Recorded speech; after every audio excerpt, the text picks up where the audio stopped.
Good morning student. Plasma science academy की online classes में आप सभी का स्वागत है। आज वापस हम लोग कक्षा 12 कृषि जीव विज्ञान के अध्याय 13 पर चर्चा करेंगे, जिसमें हमारा अगला परजीवी है लीवर फ्लूक। लीवर फ्लूक ये भी एक अंतः परजीवी होता है और इसका एक साधारण सा वर्गीकरण है जो कि हमसे पूछा जाता है कई बार। तो इसका एक तो वैज्ञानिक नाम हमें पता होना चाहिए। वैज्ञानिक नाम क्या है इसका? Fasciola hepatica.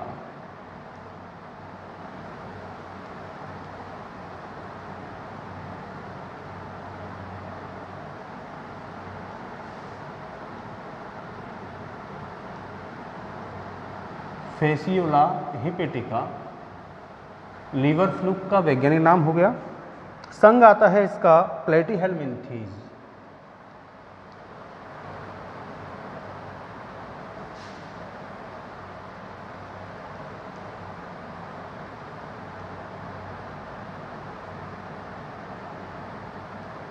प्लेटीहेलमिन्थीज संघ में रखा जाता है इसको। और आपको ज्ञात होगा कि प्लेटीहेलमिन्थीज में वो सभी परजीवी रखे जाते हैं, वो सभी जीव रखे जाते हैं जिनका शरीर पत्ते के समान चपटा होता है। गण की बात करें बेटा तो गण इसका आता है डाइजीनिया।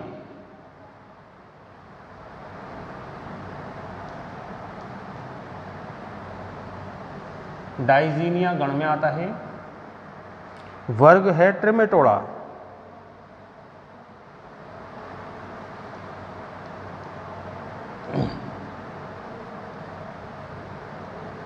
ट्रिमेटोडा वर्ग में आएगा। अब बात करते हैं इसके परपोषियों की।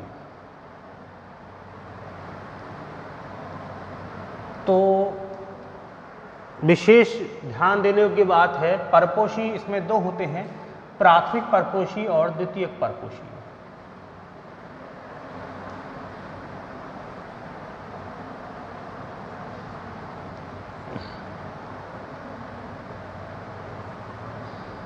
जो प्राथमिक परपोषी है वो होते हैं भेड़, बकरी, सुअर, कुत्ता।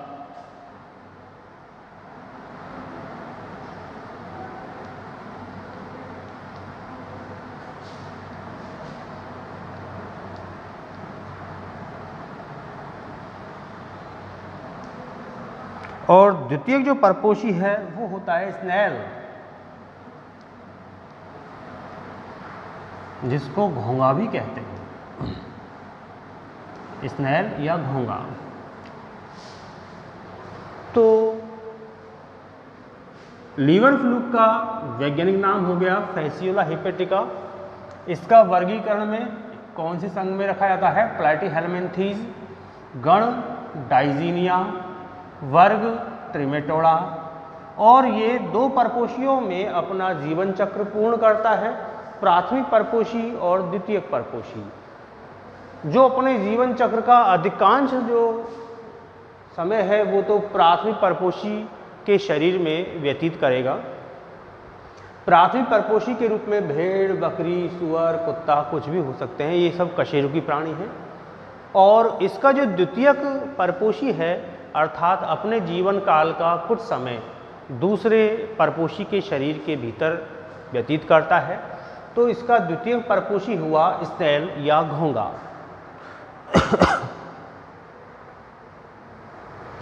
इसका जो शरीर होता है वो आगे पीछे दोनों तरफ से सकरा होता है।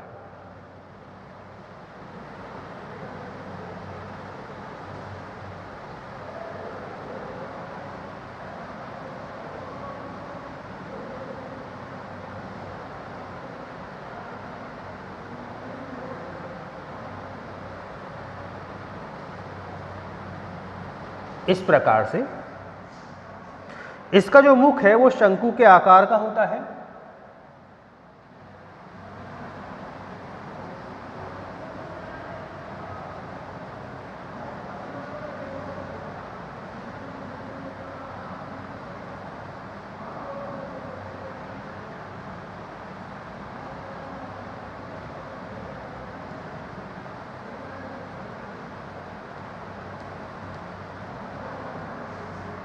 शरीर पर दो छोटे छोटे चूषक होते हैं। देखो ये तो है इसका मुख, ये है इसका अग्र चूषक,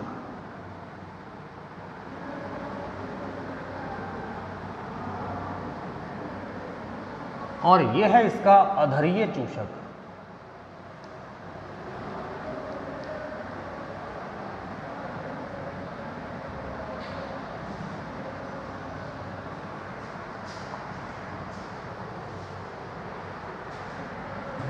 इसके शरीर पर मुख के अलावा दो छिद्र और होते हैं, जिनमें से एक छिद्र तो होता है जनन रंध्र और दूसरा होता है उत्सर्जी रंध्र।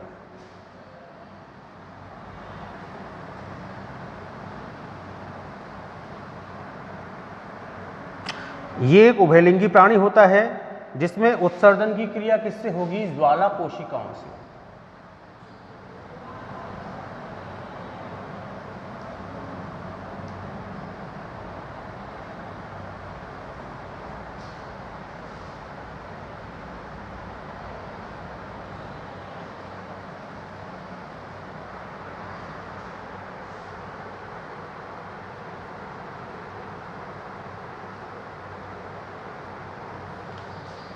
तो ये एक सामान्य सा एक चित्र है लीवर फ्लूक का, वयस्क लीवर फ्लूक का। इसका जो मुख है वो शंकु के आकार का है, अग्र सिरे पर छिद्र है मुख के रूप में। इसमें आगे की ओर एक चूषक होता है। चूषक इसके पूरे शरीर में दो मिलते हैं, एक तो आगे की ओर, इसको नाम दे दिया अग्र चूषक। एक अधर सतह पर होता है जिसको बोलते हैं अधरीय चूषक। इन चूषकों की सहायता से ये चिपका हुआ रहता है। इसके अलावा दो छिद्र मिलते हैं, एक जनन छिद्र मिलता है, एक उत्सर्जन छिद्र मिलता है। उभयलिंगी प्राणी है, अर्थात एक ही प्राणी के शरीर में नर जननांग और मादा जननांग दोनों ही होंगे। प्लेटीहेल्मिन्थीज संघ में जो भी जंतु आते हैं उन सभी जंतुओं की सबसे बड़ी विशेषता होती है कि उनमें उत्सर्जन का जो कार्य होता है वो ज्वाला कोशिकाओं द्वारा होता है। तो इसमें लीवर फ्लूक में भी उत्सर्जन का कार्य होगा ज्वाला कोशिकाओं द्वारा। अब बात करेंगे बेटा लीवर फ्लूक का जीवन चक्र। तो ये तो पता लग चुका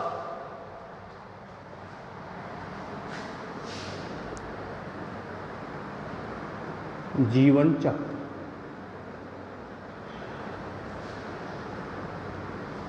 ये हमें पता लग चुका है कि जो लीवर फ्लूक है वो अपना जीवन चक्र दो परपोषियों में पूर्ण करेगा, प्राथमिक परपोषी और द्वितीयक परपोषी। अब किस प्रकार से पूर्ण करेगा, इसका जीवन चक्र में क्या है क्या नहीं है वो देखिए।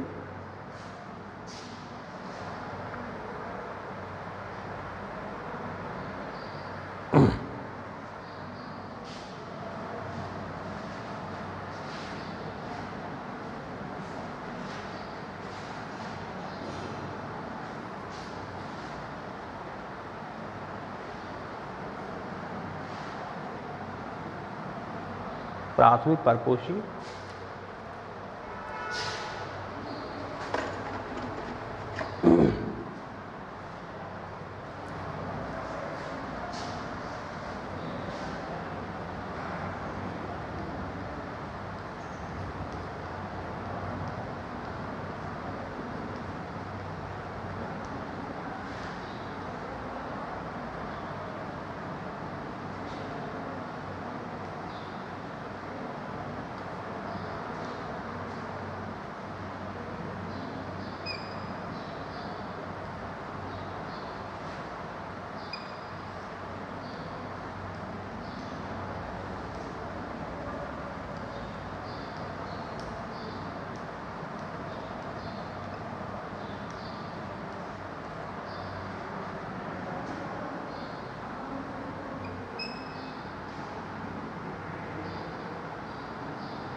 तो इस प्रकार से चलता रहेगा ये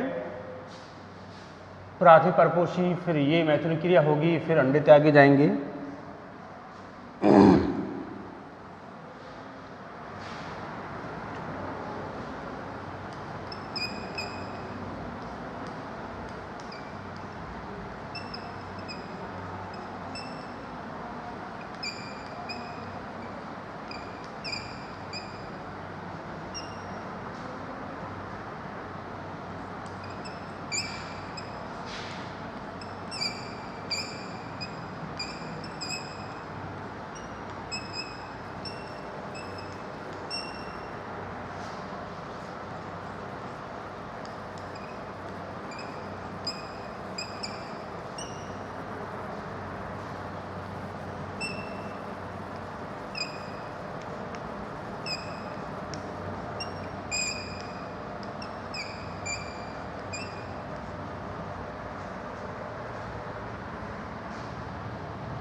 समझो भाई,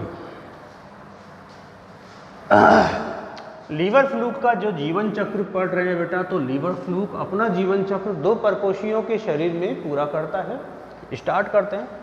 सबसे पहले हम देखते हैं प्राथमिक परपोषी जो कि कशेरुकी जंतु होते हैं। उन कशेरुकी जंतु के या तो लीवर में या फिर पित्तवाहिनी में कौन मिलेगा? वयस्क लीवर फ्लूक मिलेगा। और हमने पढ़ा था जो वयस्क लीवर फ्लूक होता है वो उभयलिंगी होता है। तो यहीं पर मतलब मैथुन की क्रिया होगी, कहाँ पर होगी? पित्तवाहिनी में। जो प्राथमिक परपोषी है उसकी पित्तवाहिनी में मैथुन की क्रिया होगी और मैथुन की क्रिया के बाद अंडे त्यागे जाएंगे। अब वो अंडे यानी कि त्यागे गए अंडे प्राथमिक परपोषी के मल के साथ साथ शरीर से बाहर त्याग दिए जाएंगे, जहाँ पर यदि उनको उचित तापमान, नमी और अम्लीयता मिले तो उसके बाद अब इन अंडों से बन जाएगा प्राथमिक लार्वा। और उस प्राथमिक लार्वा का नाम आपको याद रखना है। क्या नाम है? मिरासीडिया लार्वा। ये प्राथमिक लार्वा बन गया। ये पानी में तैरता हुआ विशेष जाति के घोंगे या स्नेल में प्रवेश कर जाएगा। बच्चों याद रखिएगा, यहाँ पर जो स्नेल या घोंगा है वो द्वितीयक परपोषी है, अर्थात द्वितीयक परपोषी में प्रवेश कर जाएगा। और जो विशेष जाति बोल रहा हूँ वो कौन सी जाति का? लिम्निया जाति। लिम्निया जाति का घोंगा होगा या स्नेल होगा, उसमें ये प्रवेश करते हैं। कौन? मिरासीडिया लार्वा। अब ये मिरासीडिया लार्वा इसके या घोंगे के शरीर में जब प्रवेश कर जाएगा, उसके बाद उसी के शरीर के भीतर ये एक दूसरे लार्वा में परिवर्तित हो जाएगा, सर्केरिया लार्वा। और ये सर्केरिया लार्वा इस घोंगे के शरीर के कोमल ऊतकों में से होता हुआ वापस उसके शरीर से बाहर निकलकर पानी में निकाल दिया जाएगा, पानी में निष्कासित हो जाएगा। अब ये जल में तैरता हुआ मेटासर्केरिया लार्वा में परिवर्तित हो जाएगा। और ये मेटासर्केरिया लार्वा जिस जलाशय की बात कर रहे हैं उसी जलाशय के जलीय पौधों की पत्तियों पर जाकर के चिपक जाता है। कौन चिपक जाता है? Metacercaria larva.